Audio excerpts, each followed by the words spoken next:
இந்த ஜூன் மாதத்தினுடைய இறுதி ஆராதனை ஞாயிற்றுக்கிழமையிலே உங்களை நாங்கள் வரவேற்கிறோம். இத்தனை நாட்களும் இந்த ஊரடங்கு மத்தியிலும் நம்முடைய ஆராதனைகளை ஆண்டவர் தடையின்றி நாம் ஆராதிக்க ஆண்டு நமக்கு இந்த யூடியூப் மூலமாக திறந்த வாசலுக்காக ஆண்டவருக்கு நன்றி சொல்லுவோம். இதற்கு உதவி செய்த ஒவ்வொருவரையும் கர்த்தர் ஆசீர்வதிப்பாராக. பிரயாசமற்ற எடுத்தவர்களையும் கர்த்தர் ஆசீர்வதிப்பாராக. தொடர்ந்து நாம் நம்மை பாதுகாத்து ஆண்டவருக்கு நன்றி செலுத்தி நாம் ஜெபிக்கலாம். பரிசுத்தமுள்ள பிதாவே, இந்த நாளுக்காக நன்றியோடு துதிக்கிறோம், சோதரிக்கிறோம். இது கர்த்தர் உண்டு பண்ணினால் இதிலே மகிழ்வை தொடர வரும்படி ஆண்டவரே, எங்கள் பக்கத்திலே 1000 பேரும் வலது பக்கத்திலே 10,000 பேரும் விழுந்தாலும் நீர் எங்களை அணுகாதபடி, இந்த கொரோனா எங்களை தாக்காதபடி காத்தீரே. உங்களுக்கு சோதரங்கத்தாவே நன்றியோடு துதிக்கிறோம். எங்களுடைய பிள்ளைகளையும் ஆண்டவரே, எங்கள் குடும்பத்தையும் நீர் காத்த தெய்வக்காக நன்றி செலுத்துகிறோம். நாங்கள் கையிட்டு செய்த எல்லா வேலையும் நீர் ஆசீர்வாதத்துக்காக நன்றி செலுத்துகிறோம். அன்று வேண்டிய ஆகாரத்தை கொடுத்தீர் ஆண்டவரே, ஸ்தோத்திரிக்கிற சுகத்தை கொடுத்தீர், பலத்தை கொடுத்தீர்.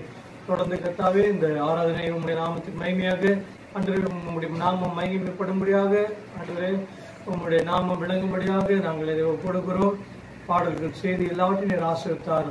இதை பார்க்கிற கலந்து கொள்கிற ஒவ்வொரு சிறு பிள்ளைகளது பெரிய வரைக்கும் குடும்பமாய் நீர் ஆசீர்வதித்து நீர் பாதுகாத்தருளும். உமக்கே மகிமை தருகிறோம். இயேசுவின் ஜெபிக்கிறோம் பிதாவே. ஆமென். வேதத்திலிருந்து ஒரு பகுதியை நான் வாசிப்போம்.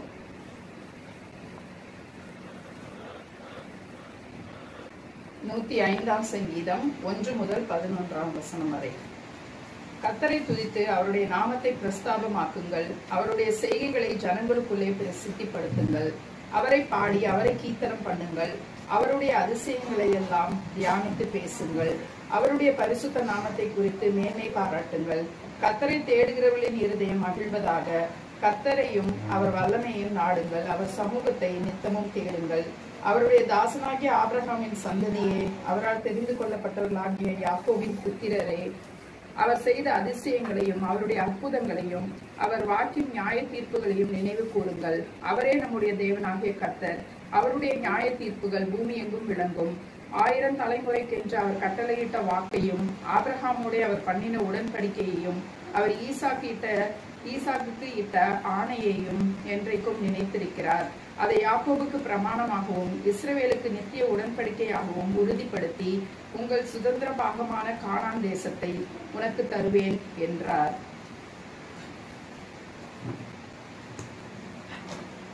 கர்த்தரை துதித்து நாம் அவருடைய நாமத்தை நாம் பிரஸ்தாபப்படுத்துவோம். பாடலை பாடி நாம் கர்த்தரை மேம்படுத்தும். முதலாவது, எந்த தேவனால் நிச்சயம் நான் ஆசீர்வாதம் பெற்றுக்கொள்வேன் என்ற பாடலை நாம் பாடுவோம்.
மாட்டார், கொடுப்பதில் செழித்தோங்க செய்திடுவார். இனி என்றும் கடன் வாங்க விட மாட்டார், கொடுப்பதில் செழித்தோங்க செய்திடுவார். உயர்வடைவேன் என் வாழ்க்கையிலே, உன்னதங்களிலே என்னை உயர்த்திடுவார். உயர்வடைவேன் என் வாழ்க்கையிலே, உன்னதங்களில் என்னை உயர்த்திடுவார். எந்த தேவனார், எந்த தேவனார், நிச்சயம் நான் ஆசீர்வாதம் பெற்றுக் கொள்ளுவேன். உந்தன் வசனம் கைக்கொள்ளுவேன், உந்தன் வழிகளில் நான் நடந்திடுவேன். ஹல்லேலூயா. உயர்வடைவோம் நம்முடைய வாழ்க்கையிலே. உன்னதங்களிலே ஆண்டவர் உயர்த்தி நம்மை ஆசீர்வதிக்கிற தேவன். தேசத்திலே வேலையிலும் ஆசீர்வாதத்தை கொடுக்கிற தேவன். வீட்டிலே சிங்கக்குட்டிகள் காய்ச்சலுக்கு பட்டினியாருக்கும் கத்தரை தேடலுக்கோ ஒரு நன்மையும் குறைய கூடாது சொல்லப்பட்டிருக்கிறது. ஆண்டவர் எல்லா தேவைகளையும் சந்திக்கிற தேவன். நமக்கு எதிராக எழுப்பும் எந்த ஆயுதம் வாய்க்காதிருக்கும் சொல்ற தேவன். நம்முடைய பேரன் கர்த்தர் தான். நம்முடைய பலனாகிய தேவன் அவர். தாவீது சொல்வது போல, என் பலனாகிய கர்த்தாவே உங்கள் அன்பு கூறுகிறேன். துதிக்கிறோம் ஆண்டவரே, ஸ்தோத்திரிக்கிறோம். நம்முடைய தேவனால் நாம் ஆசீர்வாதத்தை பெற்றுக்கொள்வோம். என் நம்பிக்கையே உமக்கு ஸ்தோத்திரம், என் புகலிடமே உமக்கு ஸ்தோத்திரம். உம்மைத்தான் நான் நம்பி இருக்கிறேன். அற்புதங்கள் நீங்கள் செய்யுங்கப்பா.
கர்த்தர் ஒன்று கூடின நாள் துதியின் நாளை அணிந்து துயரமெல்லாம் மறந்து உயர்ந்திருப்போம்.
சுவாசமுள்ள யாவும் கர்த்தரை துதிப்பதாக வாக்குப்படி எங்களுக்குள் சுவாசத்தை கொடுத்திருக்கிற ஜீவனை கொடுத்திருக்கிறேன். எங்களோடு இருந்தவர்கள் இந்த ஆண்டை துவைக்கிறவர்கள் இன்றைக்கு இல்லாமல் போகலாம், ஆனால் எங்களோடு கூட ஆண்டவரை ஸ்தோத்திரம். எங்கள் குடும்பத்தை நீ வெளியெடுத்து பாதுகாத்து ஆண்டவரை துதிக்க ஸ்தோத்திரிக்க இந்த காலையிலே குட்டி சேர்த்த தயவுக்காக உங்களுக்கு நன்றி சொல்கிறோம். ஆண்டவரை புலம்பலுக்கு பதில் ஆனந்த தைலத்தான் எங்களை அபிஷேகம் பண்ணுகிறவரே, கர்த்தருக்கு மகிழ்ச்சியா இருப்பதே எங்களுடைய பலன். ஆண்டவரே நமக்கு ஸ்தோத்திரம். அன்ற ஆண்டவரே எங்களுடைய ஆண்டவரை ஸ்தோத்திரிக்கிறோம். அப்பா எப்பொழுதும் வழக்கம் போல் செய்கிற வாழ்க்கை போல இல்லாமல் போனாலும் வீட்டிலே முடங்கி கிடந்தாலும் ஆண்டவரே உங்களுக்குள் நாங்கள் மகிழ்ச்சியா இருக்க முடியும். ஆண்டவரே உனக்கு உண்டாக திறந்த வாசலை வைத்திருக்கிறேன், ஒருவரை போட்டுவதில் வாக்கும்படி உண்மை ஆராதிக்க எங்களுக்கு தடையில்லை. ஆண்டவரை உண்மை துதிப்பதற்கு எங்களுக்கு தடையில்லை, உண்மை போற்ற உங்களுக்கு தடையில்லை. ஆண்டவரே ஸ்தோத்திரிக்கிற கர்த்தாவே உங்களுக்கு ஊழிய செய்ய தடையில்லை. ஆண்டவரே நன்றியோடு துதிக்கிறோம், ஸ்தோத்திரிக்கிறோம். திறந்த புது வாசலுக்காக உங்களுக்கு ஸ்தோத்திரம். நன்றி ராஜா, நன்றி ராஜா, நன்றியோடு உடனே துதிக்கிறோம் கர்த்தாவே. உம்மை நேசிக்கிறோம் ஆண்டவரே, நேசிக்கிறோம் ஆண்டவரே, நேசிக்கிறோம் அப்பா, உம்மை துதிக்கிறோம், ஸ்தோத்திரிக்கிறோம் கர்த்தாவே. அன்பு கூர்வே இன்னும் அதிகமாய் ஆராதிப்பேன், இன்னும் ஆர்வமாய் அன்பு கூர்வே இன்னும் அதிகமாய் ஆராதிப்பேன், இன்னும் ஆர்வமாய் முழு உள்ளத்தோடு ஆராதிப்பேன், முழு பலத்தோடு அன்பு கூர்வேன். ஆராதனை ஆராதனை ஆராதனை ஆராதனை ஆராதனை ஆராதனை ஆராதனை ஆராதனை. எபினேசரே, எபினேசரே, இதுவரையில் உதவினீரே. எபினேசரே, எபினேசரே, இதுவரையில் உதவினீரே. இதுவரையில் உதவினீரே. உம்மை முழு உள்ளத்தோடு ஆராதிப்பேன், முழு பலத்தோடு அன்பு கூர்வேன். ஆராதனை ஆராதனை ஆராதனை ஆராதனை ஆராதனை ஆராதனை ஆராதனை ஆராதனை. யெகோவா ரஃபா, யெகோவா ரஃபா, சுகம் தந்தீரே, நன்றி ஐயா. யெகோவா ரஃபா, யெகோவா ரஃபா, சுகம் தந்தீரே, நன்றி ஐயா. சுகம் தந்தீரே, நன்றி ஐயா. உம்மை முழு உள்ளத்தோடு ஆராதிப்பேன், முழு பலத்தோடு அன்பு கூர்வேன். ஆராதனை ஆராதனை ஆராதனை ஆராதனை ஆராதனை ஆராதனை ஆராதனை ஆராதனை. எல்ரோயி, எல்ரோயி, என்னை கண்டீரே, நன்றி ஐயா. எல்ரோயி, எல்ரோயி, என்னை கண்டீரே, நன்றி ஐயா. என்னை கண்டீரே, நன்றி ஐயா. உம்மை முழு உள்ளத்தோடு ஆராதிப்பேன், முழு பலத்தோடு அன்பு கூர்வேன். ஆராதனை ஆராதனை ஆராதனை ஆராதனை. ஹல்லேலூயா. அன்றே முழு இதயத்தோடு கூட அன்பு கூறுகிறோம் ஆண்டவரே, முழு பலத்தோடு கூட உம்மை நேசிக்கிறோம் ஆண்டவரே. உன் தேவனாகிய கர்த்தரை முழு பலத்தோடு, முழு ஆத்மாவோடு, முழு மனதோடு அவர் ஒருவருக்கே ஆராதனை செய்வாய் என்று இருக்கிறது. நீர் ஒருவரே துதிக்கும் பாத்திரம், துதிக்கப்படத்தக்கவர் ஆண்டவரே. மரித்தோருக்கும் உயிருள்ளோருக்கும் தேவனாய் இருக்கிறவர் ஆண்டவரே. உமக்கு ஸ்தோத்திரம். நானே உயிர்த்தெழுந்த ஜீவனமாய் இருக்கிற சில தேவனே, ஸ்தோத்திரம் ஆண்டவரே. துதிக்கிறோம், ஸ்தோத்திரிக்கிறோம் கர்த்தாவே. இயேசுவை மரித்தோரிலிருந்து உயிரோடு எழுப்பின ஆவியானவர் சாவுக்கு எதுவானவர்களுடைய சரீரங்களை உயிர்ப்பிக்கிறவராய் இருக்கிற தேவன். இந்த ஆராதனையிலே கலந்து கொள்ளும் ஒவ்வொருடைய வாழ்க்கையிலும் ஏற்படுகிற எல்லா சோர்வுகள், எல்லா விளைவுகள், எல்லா ஃப்ரஸ்ட்ரேஷன்ஸ், விரக்திகள் எல்லாவற்றையும் மாற்றி போடும்படி ஜெபிக்கிறோம் கர்த்தாவே. நீ பயப்படாதே, நான் உனக்கு துணை நிற்கிறேன். நீ திகையாதே, நான் உன் தேவன். நான் உன்னை பலப்படுத்தி உனக்கு சகாயம் பண்ணுவேன். என்னுடைய நீர் உலகத்தால் தாங்கி வச்சிருந்த தேவமே, உலகத்தின் முடிய ஒருதும் சகல நாட்களிலும் எங்களோடு கூட இருக்கிறீரப்பா. எங்களுக்கு இந்த கொரோனா வரும் என்று எங்களுக்கு தெரியாது. ஆனால் இந்த சூழ்நிலையிலும் நீர் எங்களோடு கூட இருக்கிறீர். எங்கள் பக்கத்தில் எங்களுக்கு நேரா இருக்கிறீர். எங்களை விட்டு விலகாமல் எங்களை கைவிடாமல் இருக்கிறீரப்பா. உமக்கு ஸ்தோத்திரம். தேவன் பயப்படாவே கூடாமல் பலமும் அன்பும் திணைந்து புத்திராவை கொடுத்திருக்கிற தேவன் எல்லா பயத்துக்கு நீங்களாக்கி எங்களை விடுவிக்கிறவரே உமக்கு ஸ்தோத்திரம். எதை குறித்து நீங்கள் பயப்படாதீங்க. வாழ்க்கையை குறித்தோ, வேலையை குறித்தோ, எதிர்காலத்தை குறித்தோ, பிள்ளைகளுடைய படிப்பை குறித்தோ ஸ்தோத்திரம். பிள்ளைகளுடைய ஃபீஸ் பண்ண தேவைகளை குறித்தோ எதை குறித்து பயப்பட வேண்டாம். அது அதிசயங்களை செய்கிற தேவனவர், அற்புதங்களை செய்கிற ஆண்டவர். சரீர பலவீனங்களை குறித்து பயப்பட வேண்டாம். கொஞ்சம் உடம்பு சூடான பயப்படாதீங்க. ஜுரம் வந்தா பயப்படாதீங்க.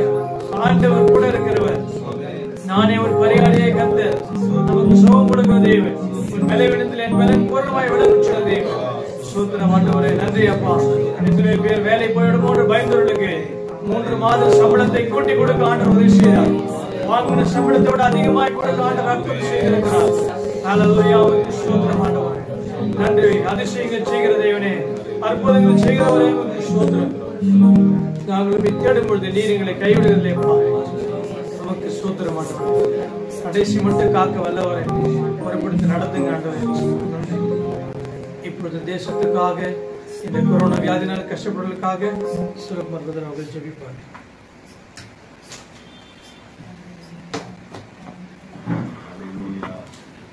ஸ்தோத்திரிக்கிறோம் அப்பா. நன்றியோடு கூட நாங்கள் உண்மை ஸ்தோத்திரிக்கிறோம் அப்பா. ஹல்லேலூயா, ஹல்லேலூயா. ஆண்டவரே, நாங்கள் இந்த வேளையில் உம்முடைய சமூகத்திலே கர்த்தாவே ஹல்லேலூயா தகப்பனே, தேசத்துக்காக எங்களுடைய சமூகத்திலே வருகிறோம் அப்பா. ஹல்லேலூயா. ஆண்டவரே, எங்கள் தேசத்தை கர்த்தாவே உம்முடைய கரத்துக்குள் நாங்கள் ஒப்பு கொடுத்து ஜெபிக்கிறோம்.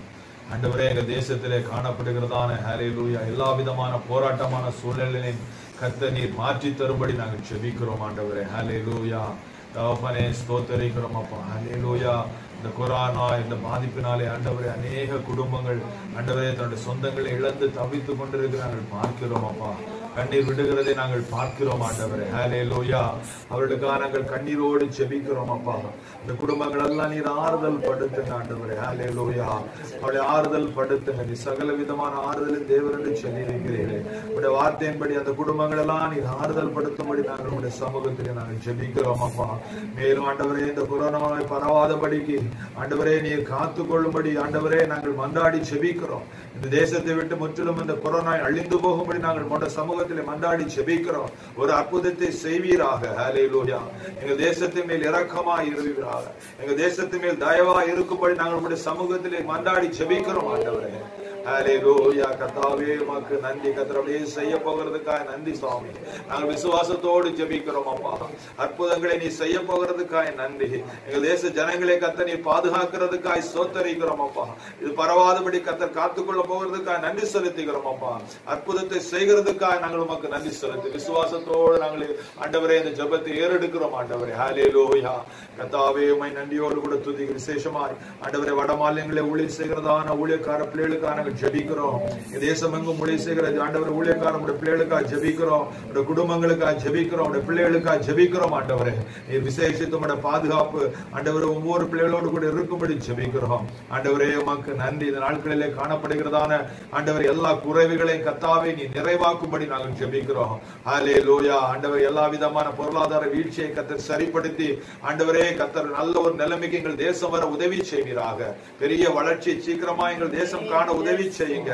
எல்லா வியாபாரங்கள் ஆண்டவரை தோய்ந்திருக்கிற வியாபாரங்கள் செழிப்படைய உதவி செய்யுங்க அப்பா. ஆண்டவரை எங்கெல்லாம் ஆண்டவரே ஸ்தோத்திரம் அப்பா பண தேவையோடு இருக்கிற ஒவ்வொரு ஜனங்களுடைய பண தேவைகள் அற்புதமாய் சந்திக்கும்படி நாங்கள் ஜெபிக்கிறோம். இந்த நாட்களிலே ஆண்டவரே போராட்டங்களோடு பலவித பிரச்சனைகளோடு தேவைகளோடு இருக்கிற ஜனங்களுக்கு அவருடைய சமூகத்தில் நாங்கள் வருகிறோம் அப்பா. அவருடைய தேவைகள் எல்லாம் அற்புதமாய் சந்திங்க ஆண்டவரே. ஆச்சரியமாய் நீ போஷித்து வழிநடத்தும்படி நாங்கள் ஜெபிக்கிறோம் ஆண்டவரே. ஹல்லேலூயா. விசேஷமாய் உடைய பிள்ளைகளுக்காக நாங்கள் ஜெபிக்கிறோம் ஆண்டவரே. பஞ்ச காலத்திலே நீர் போஷிக்கிற கர்த்தர் என்று வேதம் சொல்லுகிறது. உடைய பிள்ளைகளை விசேஷித்த விதமா நீர் போஷித்து நடத்துவீராக. ஹல்லேலூயா. கர்த்தர் அப்படியே செய்கிறதுக்காக நாங்கள் நன்றி செலுத்துகிறோம். விசேஷமா எங்க தேசத்துல ஒவ்வொரு ஜனங்களையும் அறியாத ஒவ்வொரு ஜனங்களுக்காக ஜெபிக்கிறோம். இயேசுவே மெய்யான தேவன் என்றும் அறிந்து கொள்ள உதவி செய்வீராக. மாத்திரமல்ல எல்லா தேவைகளையும் சந்தியும் பாதுகாப்பை கூட விசேஷமாய் இந்த சைனாவோடு இருக்கிற போர் சூழ்நிலைகளை கர்த்தர் நீக்கும்படி ஜெபிக்கிறோம். ஒரு அமைதியான சூழ்நிலை கட்டளையிடும். நாங்கள் அமைதியோடு இந்த ஆண்டவரே இந்த தேசத்துல நாங்கள் ஜீவனம் பண்ண தேவன் இரக்கம் பாராட்டும்படி ஜெபிக்கிறோம். தேச தலைவர்களுக்கு வேண்டிய கிருபையும் ஞானத்தையும் கர்த்தர் கொடுக்கும். எல்லா மகிமையும் உமக்கே தருகிறோம். மீட்பர் ரட்சகருமான இயேசுவின் நாமத்தில் ஜெபிக்கிறோம் ஜெபங்கள் நல்ல பிதாவே, ஆமென்.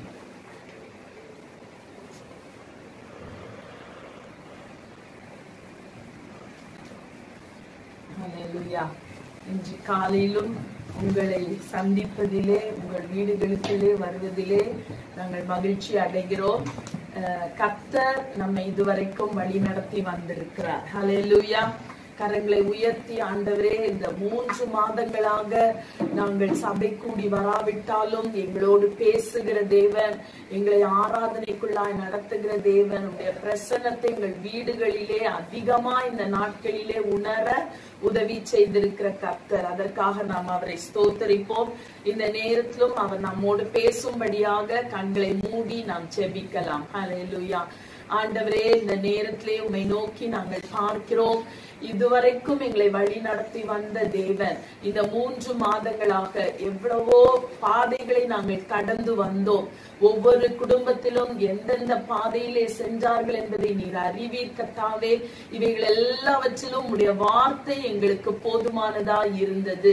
என் சிறுமையிலே வார்த்தை தான் எனக்கு ஆறுதலா இருந்தது என்று சங்கீதக்காரன் சொல்லுவது போல, அண்டும் வார்த்தை எனது மனமகிழ்ச்சியா இல்லாதிருந்தால் நான் என்றைக்கோ அழிந்து போயிருப்பேன், என் துக்கத்தில் மூழ்கி போயிருப்பேன் என்று சங்கீதக்காரன் சொல்வது போல கர்த்தாவே, நாங்களும் சொல்லுகிறோம். உம்முடைய வார்த்தை மாத்திரம் இல்லாவிட்டால் நாங்கள் எங்கு இருப்போம் என்று எங்களுக்கு தெரியாது. ஆனாலும் அவ்வப்போது உம்முடைய வார்த்தையை அனுப்பி ஒவ்வொரு நாளும் எங்களோடு பேசுகிற தேவன், இன்றைக்கும் விசேஷித்த விதமாக நீர் எங்களோடு பேசும்படியாய் நாங்கள் உம்மை நோக்கி கூப்பிடுகிறோம்.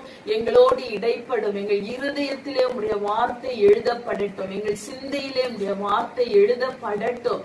வார்த்தையிலே, ஒரு வார்த்தையின் மூலமாய் ஒரு பெரிய விடுதலை எங்கள் குடும்பங்களிலே உண்டாகட்டும். சத்தியத்தை அறிவீர்கள், சத்தியம் உங்களை விடுதலை ஆக்கும் என்று சொல்லி இருக்கிறீரே. அந்த வார்த்தையின் படியே சத்தியம் எங்களை விடுதலை ஆக்க ஒப்பு கொடுக்கிறோம். இந்த கவனமாய் கேட்க உதவி செய்யும். சிந்தை ஆண்டவரே சிதறடிக்கப்படாமல் ஆண்டவரே எங்களுக்கு நல்ல சிக்னல் கிடைக்கட்டும். ஒவ்வொரு வீட்டிலும் நல்ல சிக்னல் கிடைக்கட்டும். ஜனங்கள் உற்சாகமாய் கேட்கத்தக்கதாக அற்புதங்களை செய்யும். இயேசுவின் நாமத்திலே கேட்கிறேன் பிதாவே. நமக்கு இந்த மாதத்திலே கொடுக்கப்பட்ட வாக்கு தத்துவம் எத்தனை பேருக்கு ஞாபகம் இருக்கு? சங்கீதம் 107ல நாம் பார்த்தோம். சங்கீதம் 107 20, 21 சேர்த்து நம்ம வாசிக்கலாம். அதுக்கு முந்தின வசனத்துல இருந்தே வாசிக்கலாம். தங்கள் ஆபத்திலே கர்த்தரை நோக்கி கூப்பிடுகிறார்கள். அவர்கள் இக்கட்டுகளுக்கு அவர்களை நீங்களாக்கி ரட்சிக்கிறார். அவர் தமது வசனத்தை அனுப்பி அவர்களை குணமாக்கி அவர்களை அழிவுக்கு தப்புவிக்கிறார். அவர்கள் அவருடைய கிருபையின் கர்த்தரை அவருடைய கிருபையின் நிமித்தமும் மனுபுத்திரருக்கு அவர் செய்கிற அதிசயங்களின் நிமித்தமும் துதித்து ஸ்தோத்திர பலிகளை செலுத்தி அவருடைய கிரியைகளை ஆனந்த சத்தத்தோட விவரிப்பார்களாக. இந்த வசனத்திலே நாம் பார்க்கின்றோம், நமக்கு கர்த்தர் கொடுத்த வாக்கு தத்தம், அவர் தமது வசனத்தை அனுப்பி அவர்களை குணமாக்கி அவர்களை அழிவுக்கு தப்புவிக்கிறார். அநேக வேளைகளிலே நாம் என்ன யோசிக்கிறோம்? நம்முடைய சரீர பிரகாரமான எல்லா பலவீனங்கள், வியாதிகளை ஆண்டவர் நீக்குகிறார் என்று நாம் யோசிக்கின்றோம். ஆனா அதோடு கூட நம்முடைய மன பாரத்தையும் மன சோர்வையும், அதுவும் ஒரு வியாதிதான். மனதிற்கு வருகிறதும் ஒரு வியாதிதான். நெகேமியாவை அந்த ராஜா பார்த்து கேட்கிறார், உன் முகம் துக்கமா இருக்கிறது, ஆனால் இது சரீரத்துக்குரிய ஒரு பலவீனத்தினால் வந்த துக்கம் அல்ல, இது மனதிற்குள்ளே வந்த ஒரு துக்கம் என்று சொல்லுகிறதை நாம் பார்க்கின்றோம். இப்ப ஆண்டவர் என்ன செய்கிறார்? நம்முடைய மன சோர்வுகளையும் நம்மை குணமாக்கு, மன சோர்விலிருந்தும் நம்மை குணமாக்குகின்றார். அதாவது மன சோர்வு என்பதுதான் சரீர பலவீனத்தோட ரொம்ப மோசமான ஒரு வியாதி. ஏன்னா மன சோர்வு வந்து விட்டால் சரீரமும் என்ன செஞ்சிடும்? பலவீனம் அடைந்து விடும். நம்ம ஏன் இது ரொம்ப கஷ்டம் அப்படின்னா, நம்ம போகின்ற பாதை சில வேளைகளிலே நமக்குள்ளே ஒரு சோர்வை கொண்டு வந்து விடுகிறது. முந்தி நம்ம ஒன்னா கூடி வருவோம், அப்போ நம்ம ஒருவரை பார்த்து பேசுவோம், அதிலே நமக்கு ஒரு சப்போர்ட்டிங் சிஸ்டம் மாதிரி அது இருந்தது. இப்பொழுது நம்ம நேர்ல ஒருவர் பார்க்க முடியாத சூழ்நிலைனாலே இந்த மன சோர்வுகள் சில வேளைகளிலே அதிகமாகி விடுகிறது. அது மாத்திரமல்ல, வாழ்க்கையில எப்பொழுதுமே எல்லாருக்கும் இந்த மன சோர்வு வரும். நம்ம பணக்காரா இருக்கலாம், ஏழையா இருக்கலாம், வயோதிபர்களா இருக்கலாம், சிறுவர்களாக இருக்கலாம், எல்லாருக்கும் பொதுவான ஒரு வியாதி என்ன?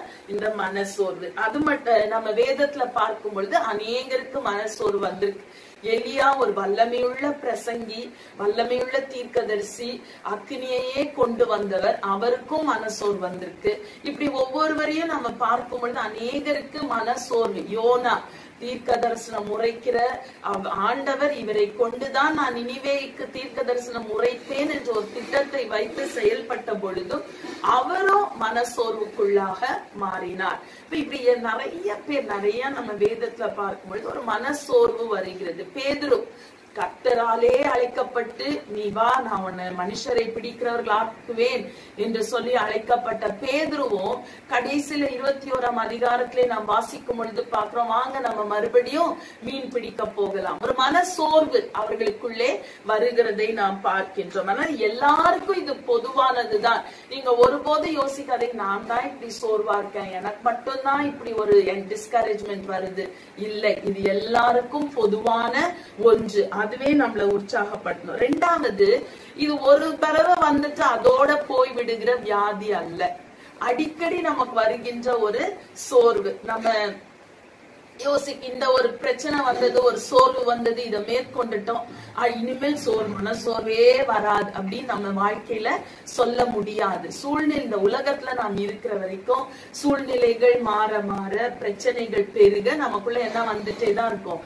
மனசோர்வு வந்து கொண்டுதான் இருக்கும். அடுத்தது, இது ஏன் ஒரு டெட்லி காரியம், மோசமான காரியம் என்றால், நம்ம மனசோர்வா இருந்தா நம்ம குடும்பமும் சோர்வடையும், நம்ம பாக்குறவங்களும் சோர்வடைவாங்க. It's highly contagious. இப்போ இருக்கிற இந்த பேண்டமிக் மாதிரி எல்லாம் பயந்துகிட்டு நம்ம தனித்தனிமைப்படுத்திட்டு இருக்கோம்ல, அந்த மாதிரி இந்த சோர்வும் என்ன செய்யும்?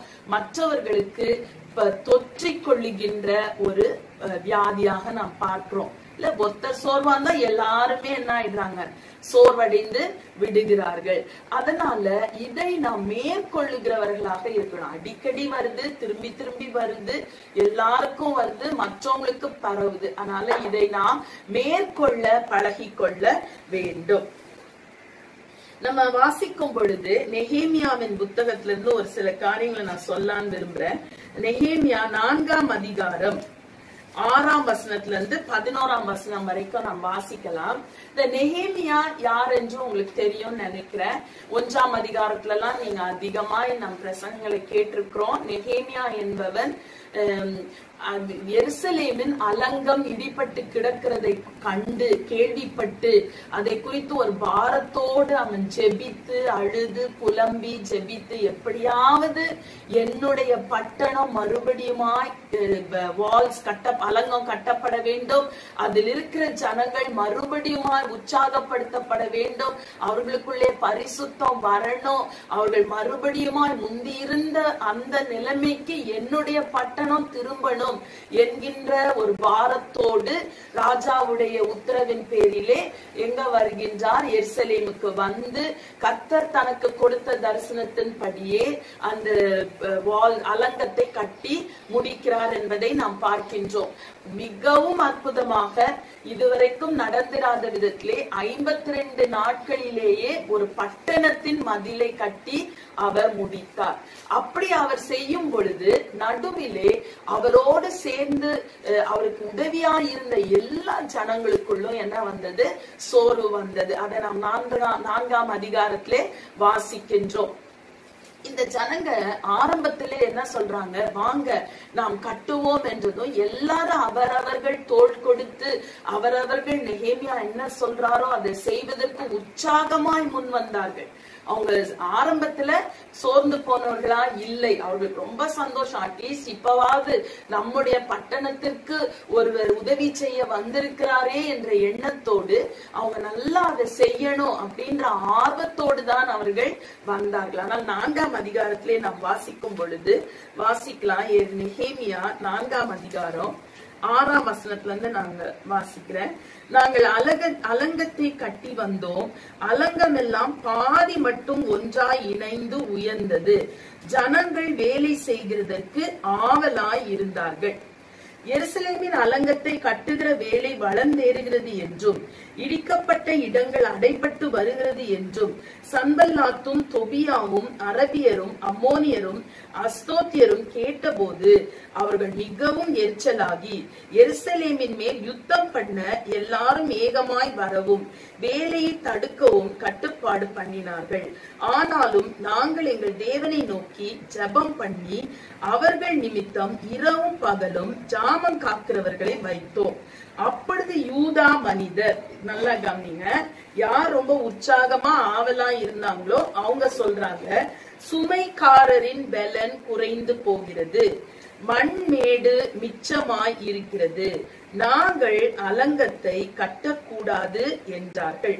அதோட சொல்றாங்க, எங்கள் சத்துருக்களோ வென்றால் நாங்கள் அவர்கள் நடுவே வந்து அவர்களை கொன்று போடு மட்டும் அவர்கள் அதை அறியாமலும் பாராமலும் இருக்க வேண்டும், இவ்விதமாய் அந்த வேலையை ஓய பண்ணுவோம் என்றார்கள். இதோட கூட அதை அவர்கள் அண்டையில் குடியிருக்கிற யூதரும் பல இடங்களிலும் இருந்து வந்து எங்களிடத்திற்கு வந்து 10 விசை எங்களுக்கு சொன்னாங்க, இவங்க உங்களுக்கு எதிராக வர போறாங்க, இவங்க உங்களோட போராட போறாங்க, நீங்க அலங்கத்தை கட்டுறது கஷ்டம், இப்படி அவர்களை சோர்வுக்குட்படுத்த 10 விசை வரவங்களும் இருக்காங்க. இவங்களே சொல்றாங்க, எங்களுக்கு எல்லாம் பலனும் போயிருச்சு, இப்ப உடைக்கப்பட்ட சுவரெல்லாம் மண்மேடா அங்கங்க கிடக்குது, எங்களால கட்ட முடியாது. அப்ப இப்ப ஒரு பெரிய ப்ராஜெக்ட் சக்சஸ்ஃபுல்லா முடிந்தது பின்னால பாக்குறோம். ஆனா இடையில என்ன வந்தது, ஒரு சோர்வு வந்தது. அவங்க என்னெல்லாம் இதுக்கு ரீசன் சொல்றாங்க பாருங்களேன். எப்போ இந்த சோர்வு வருகிறது, 6ஆம் வசனத்தை பாக்குறோம். நாங்கள் அலங்கத்தை கட்டி வந்தோம், பாதி வரைக்கும் சுவர் கட்டிட்டாங்க, இப்ப இன்னும் பாதி வேலை தான் இருக்கு.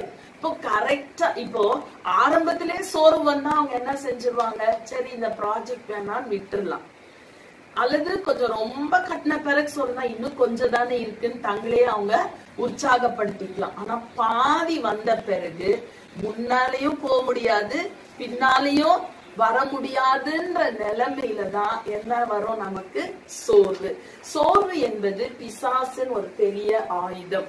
நம்ம எப்பொழுதும் சோர்வுக்குட்படுத்தி நம்மை கீழே தள்ள நினைக்கிறவன், ஆனால் நமக்கு நஷ்டங்களை ஏற்படுத்த வேண்டும் என்று விரும்புகிறவன். அதனால ஏன் இவர்களுக்குள்ளே இந்த சோர்வு வந்தது அப்படின்னா, முதலாவது நாங்க களைத்து விட்டோம். First they were very tired. பாதி வரைக்கும் கட்டியாச்சு, இதுவரைக்கும் இப்படி வேலை செஞ்சு பழக்கம் இல்ல, இப்ப கட்டி முடித்துட்டாங்க. அவங்களுக்குள்ளே சரீரத்திலே ஒரு களைப்பு வந்து விட்டது. ரெண்டாவது நம்ம பாக்குறோம், ஆரம்பத்துல ஆவலா இருந்தவங்களுக்கு தான் களைப்பு வந்து. ரெண்டாவது அவங்க என்ன சொல்றாங்க, அந்த 6ஆம் வசனத்திலேயே மண்மேடு மிச்சமா இருக்கிறது அப்படின்னா அங்க என்ன அதனோட பொருள்னா, முந்தி பழைய அலங்கம் இருந்ததுல அந்த ஃபுல்லா இடிச்சுதான் அவங்க என்ன செய்யறாங்க, கட்டுறாங்க. அப்ப அந்த அலங்கத்துல இருந்து உடைஞ்ச பகுதிகள் எல்லாம் தூளாகி கற்கள் அங்கங்க சிதறி இப்படி மிச்சமா மண்மேடு இருக்கு. இந்த மண்மேடை ஃபுல்லா கிளியர் பண்ணணும், இதெல்லாம் எங்களால செய்ய முடியாது. அவங்களுக்குள்ள ஒரு டிஸ்சாட்டிஸ்பாக்சன் வந்துருச்சு. எவ்வளவு இதை கட்டிட்டே போறோம், ஆனாலும் இந்த மண்மேடெல்லாம் குறையாம இருக்குது, இதை என்ன செய்வது, இதை வேற நம்ம கிளியர் பண்ணுமே.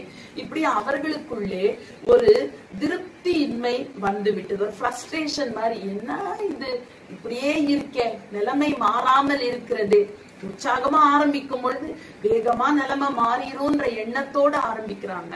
ஆனா பாதி வந்த பிறகும் நிலைமை மாறாமல் இருக்கிறது.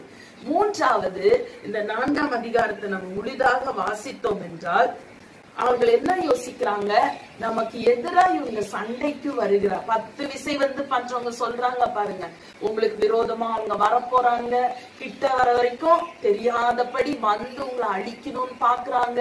முதல் வசனத்துல எல்லாம் பாத்தீங்கன்னா இவங்க என்ன கட்டி முடிச்சிருவாங்களா, அப்படியே முடிச்சாலும் ஒரு நரி ஏறி போனா கூட இந்த மதில் விழுந்து விடும். மற்றவர்களுடைய டிஸ்கரேஜிங் வேர்ட்ஸ், சோர்வுக்குட்படுத்துகிற வார்த்தைகள், நம்மை குறைத்து பேசுகிற வார்த்தைகள், நம்மை அச்சுறுத்தும் வார்த்தைகள், அவைகளையே நம்ம கேட்டுக்கொண்டு இருந்தோம் என்றால் நமக்கு என்ன அதிகமா வந்துவிடும், சோர்வு அதிகமாக வந்துவிடும். அதுக்கு மேல அவர்களுக்குள்ளே பயம். எலியாவின் வாழ்க்கையில கூட அதேதான் சோர்வுக்கு காரணம். என்ன, நீங்க 1 ராஜாக்கள் 19ஆம் அதிகாரத்தை எடுத்து வாசித்து பாத்தீங்கன்னா 18ஆம் அதிகாரம் வரைக்கும் நல்ல ஆண்டவரோடு இணைந்து தேவனுக்கு முன்பாக நிற்கிற மனுஷனாகிய நான் என்றுதான் அவர் காரியம் ஆரம்பிக்கப்படுகிறது. அவராலே அக்கினி கீழே கொண்டு வரப்படுகிறது. கர்மேல் பர்வதத்திலே அக்கினி ஊற்றப்படுகிறது. அக்கினி எல்லாம் வந்து நக்கி போட்டது, தண்ணீரை கூட நக்கி போட்டது என்று நாம் அந்த இடத்துல வாசிக்கிறோம். அதன் பின்பு பாகால் தீர்க்கதரிசிகள் கொல்லப்படுறாங்க, மழை உண்டாகிறது, எல்லாம் நன்மையாய் முடிந்து இவர் ஓடும் பொழுது ஆகாபின் ரதத்திற்கு முன்பாக ஓடினார் என்று நாம் பார்க்கிறோம். அவ்வளோ ஸ்ட்ரென்த், அவ்வளோ உற்சாகம், அவ்வளோ வல்லமை போறார். ஆனா அடுத்து அவர் கேள்விப்படுகிறது, இந்த ஏசபேல் என்ன சொல்றா, பாகால் தீர்க்கதரிசிகளுக்கு நடந்தது போல 19ஆம் அதிகாரம் 2ஆம் வசனத்திலே 3ஆம் வசனங்களிலே நாம் வாசிக்கின்றோம். இந்த பாகால் தீர்க்கதரிசிகளுக்கு நடந்தது போல உனக்கு நான் செய்யாவிட்டால் என்று ஒரு சவாலாக ஏசபேல் சொன்ன உடனேயே இவன் என்ன செய்கிறான், அந்த இடத்தை விட்டு ஓடுகிறதை நாம் பார்க்கின்றோம். 1 ராஜாக்கள் 19ஆம் அதிகாரத்துல இவன் ஓடுகிறதை பார்க்க போகிறோம். தன் பிராணனை காக்க, எதை காக்கிறதுக்கு, தன் பிராணனை காக்க பிரயாணப்பட்டு போகிறார். ஆனா அதே 4ஆம் வசனத்துல அவர் வந்து ஒரு சூறை செடியின் கீழ் உட்கார்ந்து நான் சாக வேண்டும் என்று கோரி, அதுக்கு அங்க நான் எப்போது இந்த பகுதியை வாசிக்கும் பொழுது நான் யோசிப்பேன், இவர் சாக வேண்டும் தானே யோசிக்கிறார். அப்ப ஏன் ஏசபேல் கையிலே செத்தா என்ன, அங்கே இருந்திருக்கலாம், நீ அடிமா என்ன பாருமா அப்படின்னு. இவர் முடிவு என்ன சொல்றாரு, நான் சாக கோரி என் ஆத்துமாவை எடுத்துக்கொள்ளும், நான் மற்றவர்களை பார்க்கிலும் நல்லவன் அல்ல. அப்ப இங்க என்ன நடக்குது, ஏன் இவருக்குள்ள இப்படிப்பட்ட ஒரு பயம், தனக்குள்ள பாக்குறாரு, அப்புறம் மற்றவர்களோடு கம்பேர் பண்ணி பாக்குறாரு. தனக்குள்ள பார்க்கும் பொழுது அவருக்கு ஐயோ நான் ரொம்ப எனக்கு இந்த பிரச்சனை, என்னை கொன்று போட்டுருவேன், ஒரு பெண் கையில நான் செத்துருவேன். அதே மாதிரி மற்றவங்க எல்லாமும் அப்படிதானே, எல்லா தீர்க்கதரிசிகளும் வெட்டப்பட்டாங்க, அதே போல நானும் வெட்டப்பட போகிறேன் என்று சுற்றிலும் பாக்குறாரு, தனக்குள்ள பாக்குறாரு. ஆனா யார பார்க்கல, இவ்வளவு தூரம் வழி நடத்தி வந்த தேவனை அவர் பார்க்கவில்லை. ஒரு பயம் அவருக்குள்ளே வந்து விடுகிறது. மோசே கூட அதே போலதான். யாத்திராகமம் 3ஆம் அதிகாரத்திலே நாம் வாசிக்கின்றோம். மோசேயை ஆண்டவர் அழைக்கிறார், எனக்கு கூக்குரல் எட்டிட்டுப்பா, நான் என் ஜனங்களை மீட்க வேண்டும், நீ வா, உன்னை நான் எங்க அனுப்ப போகிறேன், எகிப்திற்கு அனுப்ப போகிறேன். அப்போ முதல்ல மோசே சொல்லுகின்ற ஒரு சாக்கு போக்கு, எக்ஸ்கியூஸ் என்னன்னா, ஆண்டவரே பார்வோனிடத்திற்கு போவதற்கும் இஸ்ரவேல் ஜனங்களை எகிப்திலிருந்து மீட்டு கொண்டு வருவதற்கும் நான் எம்மாத்திரம். தன்னை பாக்குறாங்க. அப்ப ஆண்டவர் சொல்றாரு, நான் உன்னுடனே கூட இருக்கிறேன், இப்போ நான் உன்னுடனே வருவேன். அப்போ நம்ம என்ன மறந்துறோம், ஏன் நமக்குள்ள இந்த சோர்வு வந்து விடுகிறது, ஒரு பயம் வருகிறது, என்னோட இன்சஃபிஷியன்சி, என்னால முடியாது, எனக்கு கஷ்டம், நான் திறமையற்றவன், நான் பலமற்றவன் என்று ஏன் நம்மையே நாம் யோசித்துக் கொள்ள வேண்டியதா இருக்குன்னா, ஆண்டவர் நம்மோடு இருக்கிறார் என்பதை நாம் என்ன செய்வதில்லை, மறந்து போயிடுகிறோம். மற்றவங்களோட கம்பேர் பண்றோம், நம்முடைய இன்சபிஷியன்சி, நம்மால முடியாததை நாம் பார்க்கிறோம். ஆனா கர்த்தருடைய பலத்தை நாம் என்ன செய்வதில்லை, பார்ப்பதில்லை. நாம் அதை பார்த்து ஓடுகிறவர்களாக இருப்போம் என்றால் நமக்குள்ள என்ன வராது, சோர்வு, இப்போ தோல்வி, பயம் இதெல்லாம் வந்து நம்ம என்னவாக மாற்றி விடுகிறது, சோர்வுடையவர்களாக மாற்றி விடுகிறது. இந்த சோர்வில் இருந்து நாம் எப்படி மீளலாம், அதுதான் நமக்கு இன்றைக்கு பாடம். சோர்வு எல்லாருக்கும் வருதுன்னு எல்லாருக்கும் தெரியும், காரணமும் நீங்களே கண்டுபிடிச்சிருப்பீங்க. ஆனா இதுல இருந்து நாம் எப்படி மீள்வது, இது மாத்திரம் நம்ம நெகேமியாவில இருந்து ஒரு சில காரியங்களை பார்த்து நாம் முடிக்க போகிறோம். நெகேமியா 4ஆம் அதிகாரத்தை நாம் வாசிக்கலாம். முதல் வசனத்துல இருந்தே வாசிக்கலாம் நேசிக்கிறேன். நாங்கள் அலங்கத்தை கட்டுகிற செய்தியை சன்பல்லாத் கேட்டபோது அவன் கோபித்து எரிச்சல் அடைந்து யூதரை சக்கந்தம் பண்ணினா கேலி பேசுவது. அந்த அற்பமான யூதரை பற்றி என்ன வார்த்தை வருது, ஒரு அப்ஜெக்டிவ் அங்க என்ன, அற்பமான யூதர் செய்கிறது என்ன, அவர்களுக்கு இடம் கொடுக்கப்படுமோ, பலியிடுவார்களோ, ஒரு நாளிலே முடித்து போடுவார்களோ, சுட்டரித்து போடப்பட்டு மண்மேடுகளான கற்களுக்கு உயிர் கொடுப்பார்களோ என்று தன் சகோதரருக்கும் சமாரியாவின் சேனைக்கும் முன்பாக சொன்னான். இப்போ இவர்களை கேவலப்படுத்தி பேசுகின்ற வார்த்தைகள். அப்பொழுது அம்மோனியனாகிய தொபியா அவன் பக்கத்தில் நின்று, அவர்கள் கட்டினாலும் என்ன, ஒரு நரி ஏறி போனால் அவர்களுடைய கல் மதில் இடிந்து போகும் என்றான். எங்கள் தேவனே, நாங்கள் அவமதிக்கப்படுகிறதை கேட்டு அவர்கள் நிந்திக்கிற நிந்தையை அவர்கள் தலையின் மேல் திருப்பி அவர்களை சிறையிருப்பின் தேசத்திலே சூறைக்கு ஒப்புக்கொடும். அவர்கள் அக்கிரமத்தை மூடி போடாதேயும் அவர்கள் பாவம் உமக்கு முன்பாக கொலைக்கப்படாதிருப்பதாக கட்டுகிறவர்களுக்கு மனமடி உண்டாக பேசினார்களே. இப்ப இந்த இடத்திலே இந்த செய்தி, இந்த வார்த்தைகளை கேட்ட உடனேயே இந்த ஜனங்கள், விசேஷமாக நெகேமியா இந்த இடத்திலே ஜெபம் பண்ணுகிறதை நாம் பார்க்கின்றோம். நீங்க தொடர்ந்து வாசித்தோம்னா, நாங்கள் அலங்கத்தை கட்டி வந்தோம், ஜனங்கள் வேலை செய்கிறதுக்கு ஆவலா இருந்தார்கள். 7ஆம் வசனத்துல அவர்கள் கடைசி வார்த்தை வாசிக்கிறேன், அவர்கள் மிகவும் எரிச்சலாகி, நல்லா வால் கட்டப்படுது, திறக்கப்பட்டதெல்லாம் அடைக்கப்பட்டதுன்னு எதிரிகளுக்கு எரிச்சல். 8ஆம் வசனத்துல எருசலேமின் மேல் யுத்தம் பண்ண எல்லாரும் ஏகமாய் வரவும் வேலையை தடுக்கவும், வேலை நடக்கக்கூடாது என்று தடுக்க வருகிறார்கள். 9ஆம் வசனம், ஆனாலும் நாங்கள் எங்கள் தேவனை நோக்கி ஜெபம் பண்ணி அவர்கள் நிமித்தம் இரவும் பகலும் ஜாம காக்கிறவர்களை வைத்தோம். அல்லேலூயா. இந்த இடத்திலே எல்லாவற்றுக்கும் மேலாக எது இந்த சோர்விலிருந்து நம்மை வெளியே கொண்டு வர முடியும் அப்படின்னா ஜெபம். ஆண்டவரை நோக்கி அவருடைய பலத்தை பெற்றுக் கொள்ளக்கூடிய ஒரு ஜெபம். நாம் சோர்வடையும் பொழுது நாம் என்ன செய்ய ஆரம்பிக்கணும், என்ன நம்ம மனதுல வருதோ அதையாவது போய் ஆண்டவருடைய சமூகத்துல சொல்ல வேண்டும் என்று பேசுகிறவர்களாக, ஆண்டவரோடு பேசுகிறவர்களாக நாம் இருக்க வேண்டும்.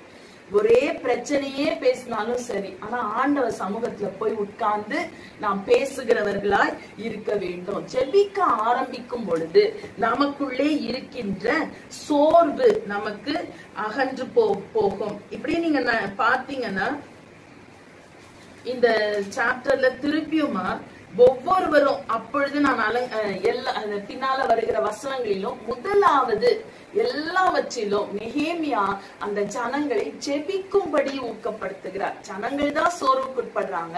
அவங்க சோர்வை பார்த்து யாருக்கும் சோர்வு வந்திருக்கலாம், நெகேமியாவுக்கும் வந்திருக்கலாம்.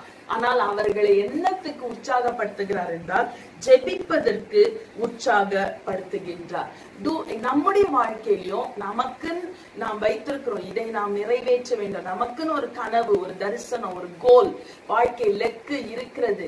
ஆனால் இந்த சோர்வு வரும் பொழுது, நாம் செய்கிற வேலையின் மத்தியிலே சோர்வு உண்டாகும் பொழுது முதலாவது நாம் ஜெபிக்க ஆரம்பிக்கணும். நம்ம ஜெபிக்க நமக்குள்ளே ஒரு புதிய பலன் வருவதை நாம் பார்ப்போம்.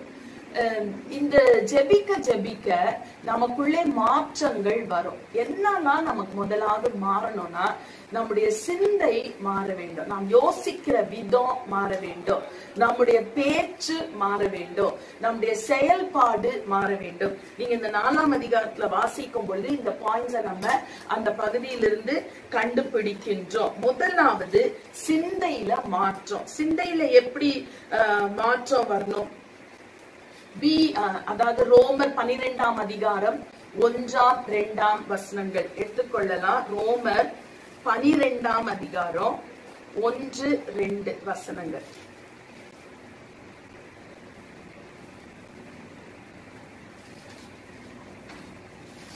ரெண்டு மட்டும் வாசிக்கிறேன். நீங்கள் இந்த பிரபஞ்சத்திற்கு ஒத்த வேஷம் தெரியாமல் தேவனுடைய நன்மையும் பிரியமும் பரிபூர்ணமுமான சித்தம் இன்னதென்று பகுத்தறியத்தக்கதாக உங்கள் மனம் புதிதாகிறதினாலே மறுரூபமாகுங்கள். முதலாவது நம்முடைய சிந்தை, நம்முடைய மனம் நம்ம சிந்திக்கிற விதத்தினாலே மறுரூபமாக்கப்பட வேண்டும். எப்படி இந்த சிந்தை மறுரூபமாக்கப்படும் அப்படின்னா நம்ம வசனத்தை யோசிப்பதினாலே. முதலாவது இவங்க 2 இடத்துலயும் பாக்குறோம். எலியா போய் தூங்குகிறான். நல்லா பிசிக்கல் டயர்ட்னஸ்னால, சரீர பலவீனத்தினால நமக்கு சோர்வுனா முதல்ல நல்லா நாம் கொஞ்சம் ரெஸ்ட் எடுத்துக்கொண்டு செய்ய வேண்டும். அடுத்தது நம்முடைய சிந்தை ரொம்ப ரொம்ப முக்கியம். நம்முடைய சிந்தையை நாம் பாதுகாத்துக் கொள்ள வேண்டும். இரட்சண்யம் என்னும் தலை சீராவை அணிந்து கொண்டு என்று நாம் வாசிக்கின்றோம். அநேக தவறான சிந்தைகள் நமக்குள்ளே வரும். பலவீனப்படுத்துகிற சிந்தை, என்னால முடியாது, இதுக்கு இந்த கஷ்டம் அந்த கஷ்டம். ஒரு சோர்வு வந்த உடனே எதெல்லாம் நெகட்டிவா இருக்குதோ அதெல்லாம் அதிகமா நமக்கு பிசாசு உணர்த்தி காட்டுவோம். ஐயோ இப்படி அப்படி, இது நடக்காது அது நடக்காது, இப்படிப்பட்ட காரியங்கள் நம் உள்ளத்துக்குள்ளே வரும். ஆனா அவைகள் எல்லாவற்றையும் நாம் என்ன செய்ய வேண்டும்? இயேசுவின் நாமத்துல போ என்று நாம் துரத்த வேண்டும். அதாவது கொரிந்தியர் 4ஆம் அதிகாரம் 10ஆம் வசனத்துல சொல்லப்பட்ட 10ஆம் அதிகாரம் 2 கொரிந்தியர் 10ஆம் அதிகாரத்துல அந்த கிறிஸ்துவுக்கு விரோதமான 5ஆம் வசனத்துல சொல்ற கடைசி பகுதி வாசிக்கிறேன். எந்த எண்ணத்தையும் கிறிஸ்துவுக்கு கீழ்ப்படிய சிறைப்படுத்துகிறவர்களாய் இருக்கிறோம். அதுக்கு முன்னால என்ன சொல்லிருக்கு? எல்லா மேட்டிமையும் நிர்மூலமாக்கி. எதுக்கு மேட்டிமை வருது? தேவனுக்கு இடம் கொடுக்காம ஒரு மேட்டிமை மனதுக்குள்ளே வருது. அதை நாம் என்ன செய்ய வேண்டும்? கிறிஸ்துவுக்கு கீழ்ப்படிய சிறைப்படுத்துகிறவர்களாய் இருக்கிறோம். அப்போ நம்முடைய சிந்தை மாற வேண்டும், நம்ம ஆட்டிடியூட், மனப்பான்மை மாற வேண்டும். 12ஆம் அதிகாரம், ரோமர் 12ஆம் அதிகாரத்திலே 6ஆம் வசனத்துல என்ன சொல்லப்பட்டு, 16ஆம் வசனத்துல என்ன சொல்லப்பட்டிருக்கிறது? ஒருவரோடொரு ஏக சிந்தை உள்ளவர்களாயிருங்கள், மேட்டிமையானவைகளை சிந்தியாமல் தாழ்மையானவர்களுக்கு இணங்கணும். அப்ப மேட்டிமையான சிந்தை சில வேளைகளிலே நமக்கு வந்துரும். அந்த மேட்டிமையான சிந்தையை நாம் நம்மை விட்டு அகற்றி போட வேண்டும். அதே போல கொலோசேயர்ல நாம் வாசிக்கிறோம் 3ஆம் அதிகாரம், கொலோசேயர் புத்தகத்திலே 3ஆம் அதிகாரம் முதல் 2 வசனங்களை வாசிக்கும் பொழுது, மேலானவைகளை நாடுங்கள், அதாவது பூமிக்குரியவைகளை அல்ல, தேவனுக்கு உரியவைகளை நாடுங்கள்.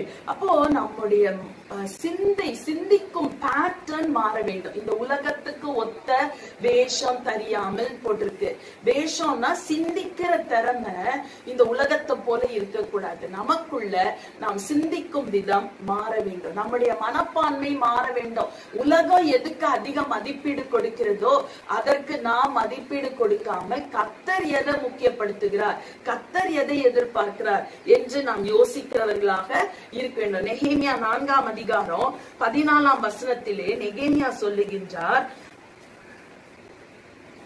4வது லைன்ல, அவர்களுக்கு பயப்படாதிருங்கள். நெகேமியா 4:14, அவர்களுக்கு பயப்படாதிருங்கள், நீங்கள் மகத்துவமும் பயங்கரமுமான ஆண்டவரை நினைத்து. எதை நினைக்கணுமா? சோர்வின் நேரங்களிலே நமக்குள்ள மேட்டிமையான சிந்தை வரக்கூடாது, உலகத்துக்கு ஒத்த சிந்தை வரக்கூடாது, பூமிக்குரிய சிந்தை வரக்கூடாது. ஆனா எது வரணும்? ஆண்டவரை குறித்த நினைவு. அவர் எவ்வளவு என்ன அவருக்கு அழகா சொல்றாரு, மகத்துவமும் பயங்கரமுமான ஆண்டவரை நினைவு. என்னன்னு நினைக்கணும்? பயங்கரமும் மகத்துவமுமான ஆண்டவரை நாம் நினைக்கிறவர்களாக இருக்க வேண்டும். Remember the Lord who is great and awesome. அவருடைய மேன்மை அவைகளை நினைக்கணும். அவர் எவ்வளவு நமக்கு நன்மைகளை செய்திருக்கிறார், நம்முடைய வாழ்க்கையிலே எவ்வளவு அற்புதங்களை செய்திருக்கிறார், அவைகளை நாம் சிந்திக்க வேண்டும். நம்ம பிள்ளைகளை குறித்து நாம் சோர்வடைகிறோம். என்ன இப்படி இருக்கு பிள்ளைங்க? கணவரை குறித்து சோர்வடைகிறோம், மனைவியை குறித்து, பிசினஸை குறித்து, வேலையை குறித்து சோர்வுகள் வரும் பொழுது, இவ்வளவு நாட்கள் ஆண்டவர் எப்படி மனைவியை நடத்தினார், கணவரை நடத்தினார், பிள்ளையை நடத்தினார், நம்முடைய பிசினஸ் நடத்தினார், நம்முடைய வேலையிலே உதவி செய்தார். அவருடைய குட்னஸ், அவர் எவ்வளவு நல்லவராய் இருந்தார். நாம் உண்மையற்றவர்களாக இருந்தாலும் அவர் நமக்கு உண்மையுள்ளவராக இருந்தார் அல்லவா? அதை நாம் சிந்திக்க வேண்டும். கவலை, பயம், தோல்வி இவைகளையே நினைத்து கொண்டு அப்படி வரும் பொழுது என்ன செய்யணும்? கிறிஸ்துவுக்கு விரோதமான எல்லா தர்க்கங்களையும் கிறிஸ்துவுக்கு உட்படுத்துகிறேன் என்று சொல்லி அவைகளை நாம் விரட்டி விட்டு வசனங்களை நல்லா சொல்லி அதை யோசிக்கணும். என்ன வசனங்களை யோசிக்கணும்? என்னை பலப்படுத்துகிற கிறிஸ்து, எனக்கு சோர்வை நீக்குகிற, ஆபத்து காலத்தில் நான் சோர்ந்து போனால் என் பலன் குன்றி போகும். சோர்ந்து போகிறவனுக்கு அவர் பலன் கொடுக்கிறவர், சத்துவம் இல்லாதவனுக்கு அவர் சத்துவத்தை கொடுக்கிறவர். இப்படி அவர் பலத்தை குறித்து சொன்ன வாக்கியங்கள். அப்புறம் விரோதிகள் வரதுனால ஒரு பயம், அதனால வந்த சோர்வுனா கர்த்தரின் பட்சத்தில் இருந்தால் எனக்கு விரோதமாய் இருப்பவன் யார்? இப்படி நல்ல வசனங்கள், வாக்குத்தத்தமான வசனங்கள் இருக்கிறது. அவைகளை நாம் சிந்திக்க ஆரம்பிக்க வேண்டும். இப்படி நாம் செய்யும் பொழுது முதலாவது நம்முடைய சிந்தை புதுப்பிக்கப்படும். இரண்டாவது நாம் பேசுகிற வார்த்தையிலே மாற்றம் வரணும். எப்பொழுதும் சோர்வான வார்த்தைகள், நெகட்டிவான வார்த்தைகளையே பேசிக்கொண்டிருக்க கூடாது. ஐயோ அவன் சண்டைக்கு வரான், இவன் பிரச்சனை பண்றான், இந்த கடன்கார வருகிறான், இந்த வேலை பிரச்சனை, இதையே நாம் பேசக்கூடாது, சிந்திக்க கூடாது. ஃபர்ஸ்ட், அடுத்தது அதை பேசக்கூடாது. பேசாமல் எதை பேசணும்? கர்த்தர் நமக்கு செய்த அதிசயங்களை. இன்றைக்கு நாம் வாசித்தோம் இல்லையா, 105ஆம் சங்கீதம், அதிலே வருகிற வசனங்கள் ரொம்ப அருமையான வசனங்கள். முதல் வசனத்துல இருந்தே நீங்க கவனிச்சிருப்பீங்க.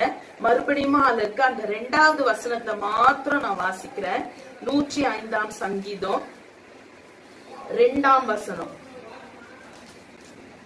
அவரை பாடி அவரை கீர்த்தனம் பண்ணுங்கள், அவருடைய அதிசயங்களை எல்லாம் தியானித்து பேசுங்கள்.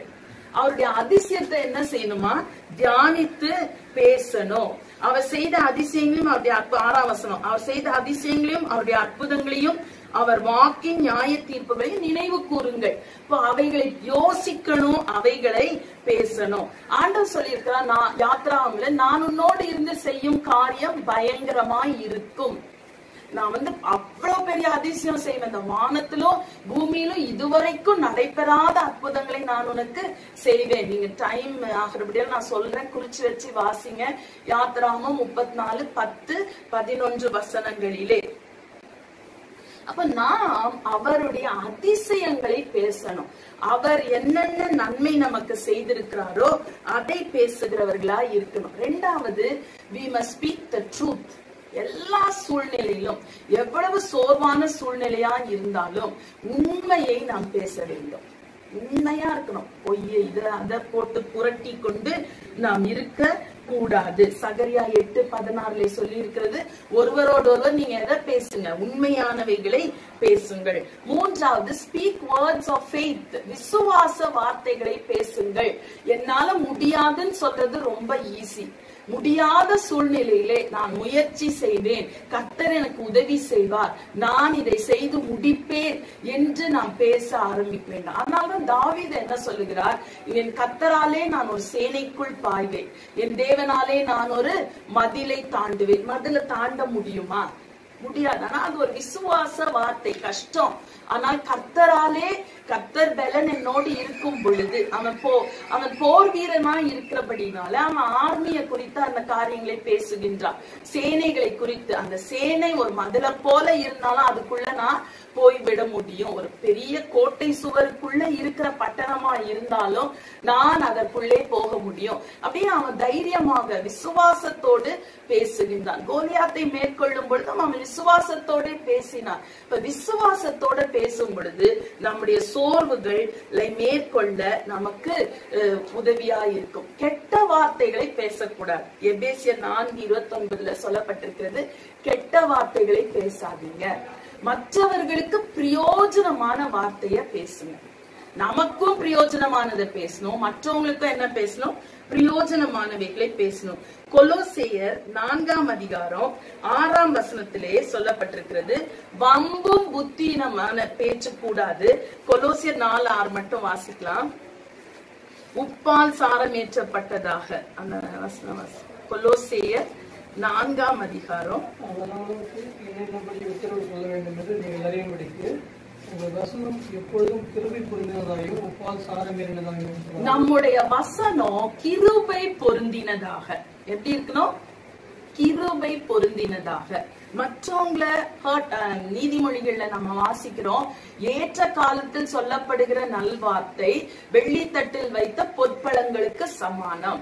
அப்போ ஏற்ற வார்த்தைய தயவுள்ள போதகம் அவள் நாவின் கீழ் இருக்கிறது, ஞானம் விளங்க தன் வாயை திறக்கிறார். அப்ப நம்ம பேசுகிற வார்த்தை மற்றவர்களை நம்மள உற்சாகப்படுத்தணும், மற்றவர்களையும் உற்சாகப்படுத்துகிறதாய் இருக்க வேண்டும்.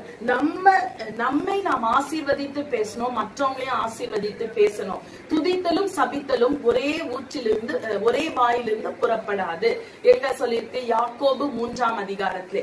அப்போ எப்பொழுதுமே நாம் மற்றவர்களை சபிக்கிறவர்களாக அல்ல, துதிக்கிறவர்களாக, தேவனை துதிக்கிறவர்களாக நமக்குள்ள ஒரு பாசிட்டிவிட்டியை நாம் கொண்டு வர வேண்டும். அப்பப்போது எப்பொழுதோ எதுல நிரம்பி பேசினோம்? பரிசுத்த ஆவியில் நிரம்பி பற்பல பாஷைகளை பேசுகிறவர்களா இருக்க வேண்டும். மூன்றாவது நம்மிலே வர வேண்டிய மாற்றம் என்ன? ரீஆர்கனைஸ். நம்முடைய செயல்பாடு மாற வேண்டும்.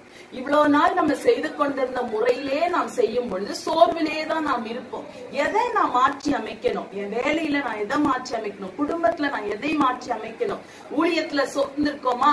எப்படி என் ஊழியத்தை நான் மாற்றி அமைக்க வேண்டும் என்று யோசித்து அதை மாற்ற வேண்டும். அதான் நம்ம 4ஆம் அதிகாரம் நெகேமியால பாக்குறோம். அவர் சொல்றாரு, பள்ளங்கள்ல போய் நான் இவர்களை நிறுத்தினேன். அந்த இது மாத்திரம் பார்த்து நான் முடிக்கலாம். 13ஆம் வசனத்துல பாருங்க, அலங்கத்துக்கு பின்னாக இருக்கிற பள்ளமான இடங்களிலும் மேடுகளிலும் பட்டயங்களையும் ஈட்டிகளையும் வில்லுகளையும் பிடித்திருக்கிற ஜனங்களை குடும்பம் குடும்பமாக நிறுத்தினேன். அவர் என்ன செய்யறாரு? எதிர்க்க வேண்டிய ஒரு ஆயுதத்தோடு அவர்களை நிறுத்துகின்றார், குடும்பமாக நிறுத்துவார். சப்போர்ட் சிஸ்டம், ஒருவரோடு ஒருவர் அவர்கள் தாங்கிக் கொள்வார்கள், பாரத்தை சுமந்து கொள்வார்கள் என்பதற்காக, ஒருவரை ஒருவர் தாங்கிக் கொள்வார்கள் என்பதற்காக அந்த இடத்துல என்ன நிறுத்தி வைக்கிறார்? புதிய ஒரு ஸ்ட்ராட்டஜியை உண்டாக்குறார். 2 கை பழக்கமுடையவர்களாக மாறுகிறார்கள். எக்காலம், அந்த அதிகாரத்தை எக்காலம் ஊதுகிறவனை கூடவே வைத்திருக்கிறார். சொல்றாரு, நான் எக்காலம் ஊதுவேன், அப்ப எல்லாரும் சேர்ந்து வாங்க. என்ன எதிரியின் திட்டமா இருந்தாலும் அதை மேற்கொள்ளக்கூடிய திட்டங்களை அவர் வகுக்கின்றார். அப்போ நம்முடைய செயல்பாடுகள் மாற வேண்டும். நீங்க பாருங்க, எலியா தூங்கிட்டே இருந்தாரு. ஆண்டவர் 2 முறை அவருக்கு போஜனம் கொடுத்த உடனேயே ஓட ஆரம்பிக்கிறார். அதுவரைக்கும் இருந்த செயல் மாறி ஓடுகிறார். ஓடி போய் ஒரு குகையில இருக்கார். அப்ப ஆண்டவர் கேட்கிறார், எலியாவே நீ இங்க என்ன பண்ணிட்டு இருக்க? உடனே அவர் சொல்றார், நீ வாசல் இடத்தில் வந்து நில், நான் உனக்கு என்னை காண்பிப்பேன். அப்போ இந்த இடத்திலே நாம் செயல்பாடுகளை, செய்முறைகளை மாற்ற வேண்டும். எதை செய்து கொண்டிருந்தோமோ, எது நம்மை சோர்வுக்குட்படுத்தினதோ அதையே செய்யாமல் நம்முடைய செயல் மாற வேண்டும். முதலாவது ஜெபிக்கணும், சிந்தை மாறணும், சிந்தை வசனத்தால் நிரப்பப்படணும், வார்த்தை மாறணும், வரணும். வார்த்தையிலே ஆக்கப்பூர்வமான வார்த்தைகள், விசுவாச வார்த்தைகள், மற்றவர்களை புண்படுத்தாத கிருபை நிறைந்த வார்த்தைகள், நம்மை உற்சாகப்படுத்தக்கூடிய வார்த்தைகள், நம்மை ஆசீர்வதிக்கிற வார்த்தைகள், மற்றவர்களை ஆசீர்வதிக்கிற வார்த்தைகள், வசனங்களை நாம் சொல்லுகிறவர்களாக, புத்தீனமான பேச்சுக்கு இடம் கொடுக்காமல் உப்பால் சாரம் ஏறின வார்த்தைகளை நாம் பேச வேண்டும். நான்காவதாக நம்முடைய செயல்முறையை நாம் மாற்றிக்கொள்ள வேண்டும். எப்படி செய்யலாம்? பிசிக்கல் டயர்ட்னஸ் அதிகமா, அப்ப வேலையை குறைங்க. அந்த மாதிரி என்ன செய்ய வேண்டும் என்று நாம் யோசித்து வேலை செய்யும் முறையை நாம் மாற்றிக்கொள்ள வேண்டும். கர்த்தர் நம்மோடு இருந்து நம்முடைய சோர்வுகளை எல்லாம் நீக்கி நம்மை உற்சாகப்படுத்த போதுமானவராய் இருக்கிறார். அவரையே நாம் சார்ந்து கொள்ளுவோம். நாம் செய்த காரியங்களையே, செய்த பாவங்களையே, செய்த வீணான சிந்தைகளையே சிந்தித்துக் கொண்டு இராமல் சிந்தையை மாற்றி, வார்த்தையை மாற்றி, செயல்பாட்டை மாற்றி, ஜெபிக்கும் விதத்தை மாற்றி அற்புதங்களையும் அதிசயங்களையும் காண்போம். கர்த்தர் நம்மை ஆசீர்வதிப்பாராக.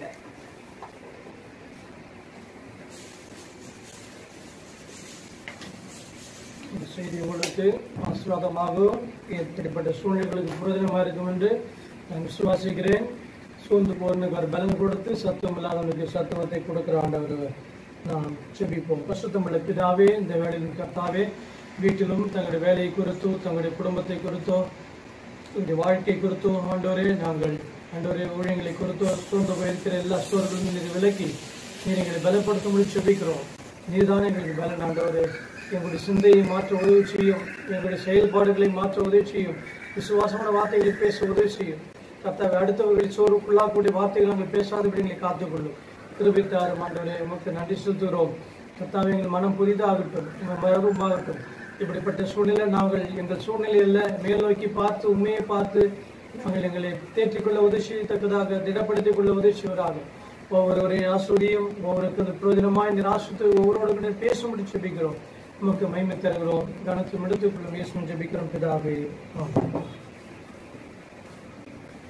என் ஆத்துமாவே கர்த்தரை ஸ்தோத்திரி, என் முழுவதுடைய பரிசுத்த ஸ்தோத்திரி. என் ஆத்துமாவே கர்த்தரை ஸ்தோத்திரி, அவர் செய்த சகல வாரங்களையும் மறவாதே. கர்த்தராகிய இயேசுவின் கிருபையும் பிதாவாகிய தேவனுடைய அன்பு பரிசுத்த ஐக்கியம் ஆசீர்வாதமான இடத்தில் இந்த மனிதர்களுடைய வருகை மட்டும் ஆசீர் காப்பானாக. ஆமென். ஒரு சில அறிவிப்புகள் இருக்கிறது. ஜூலை 1ஆம் தேதி நமக்கு நன்றி செலுத்தும் ஆராதனை காலை 6:30 மணிக்கு இருக்கும். நீங்கள் அதில் கலந்து கொள்ளுங்கள். அதே போல 29ஆம் தேதி ஆகஸ்ட் 29ஆம் தேதியிலிருந்து ஆகஸ்ட் 15 வரைக்கும் 50 நாட்கள் ஜெபம் இருக்கிறது. 29ஆம் தேதி மாலை 6-7 வரைக்கும் அரௌண்ட் த வேர்ல்டு, உலகம் எங்கிலும் சேர்ந்து இணைந்து ஜெபிக்க இருக்கிறார்கள். இந்த கொரோனாவிலிருந்து விடுதலை பெறவும் சபை கூடி வருவதில் நாம் ஆராதிக்க இடம் நமக்கு திரும்பவும் கிடைக்கத்தக்கதாகவும், அதே போல எழுப்புதலுக்காக உலகம் எங்கிலும் இருக்கிற எல்லா கர்த்தருடைய பிள்ளைகளும் நம்முடைய ஸ்தாபனத்தார் செபிக்கிறார்கள். தொடர்ந்து எல்லாரும் 29ஆம் தேதி மறந்துவிட வேண்டாம், மாலை 6 மணிக்கு ஆயத்தமாருங்க. அதே போல 29ஆம் தேதியிலிருந்து ஆகஸ்ட் 15ஆம் தேதி வரைக்கும் தொடர்ந்து 50 நாட்கள் மாலையிலே ஜெபம் நடக்கும். தவறாமல் கலந்து கொள்ளுங்கள். கர்த்தரங்களை ஆசீர்வதிப்பாராக. அதே போல புருஷர் ஐக்கியத்திலே அநேக சாட்சி கொடுத்தீர்கள். ஃபாதர்ஸ் டேல மிகவும் அருமையான சாட்சிகள், நல்ல அற்புதமான சாட்சிகள் அநேக இருக்குது. உற்சாகமாக இருந்தது. தொடர்ந்து கர்த்தர் உங்களை உங்களுடைய குடும்பத்தையும் ஆசீர்வதித்து வர்த்திக்க பண்ணுவாராக. ஆமென்.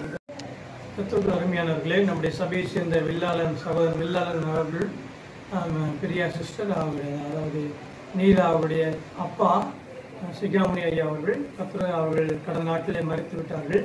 தொடர்ந்து அவருடைய குடும்பத்துக்காக நீங்கள் ஜெபிக்கும்படி அன்பாக கேட்கிறேன். அதை நாங்கள் கடந்த நாட்களில் அடக்கம் செய்தோம். தொடர்ந்து அந்த குடும்பத்துக்கு 6 சமாதானத்தை கர்த்தர் அருளும்படி நாம் ஜெபிப்போம். பரிசுத்தமுள்ள பிதாவே, வில்லாளன்பதற்காக, நீலாவுக்காக, ஆண்டவர் பிரியா சிஸ்டருக்காக, நாம் ஜெயலட்சுமாவுக்காக ஜெபிக்கிறோம். ஹரிக்காக, ஆண்டவரே போனாவுக்காக ஜெபிக்கிறோம். தொடர்ந்து பேர பிள்ளைகளுக்காக ஜெபிக்கிறோம். கென்னிக்காக ஜெபிக்கிறோம். தொடர்ந்து இந்த குடும்பத்துக்கு வேண்டிய 6 சமாதானத்தை கட்டளையிடுகிறார்கள். சகல ஆறிலிருந்து இருந்தாவை வழிநடத்தும் நல்ல தகப்பனாக அவரை கொடுத்தீர். அந்த ஃபாதர்ஸ் டே அன்றைக்கு ஆண்டவரே அவர்களை நாங்கள் அடக்கம் செய்தோம். தொடர்ந்து கர்த்தாவே ஸ்தோத்திரம். தொடர்ந்து ஆண்டவரே வரும் காலங்களில் இந்த குடும்பத்தை நடத்தும், கண்ணை வைத்தாலும் சொல்லும், குடும்பத்தை ஏற்று நடத்துவதற்கு வெள்ளாள்வதற்கு வேண்டிய ஞானத்தின் கிருபைகளை கட்டிடும். நம்முடைய நாமத்தை மேம்படுத்தும் இயேசுவின் ஜெபிக்கிறோம் பிதாவே.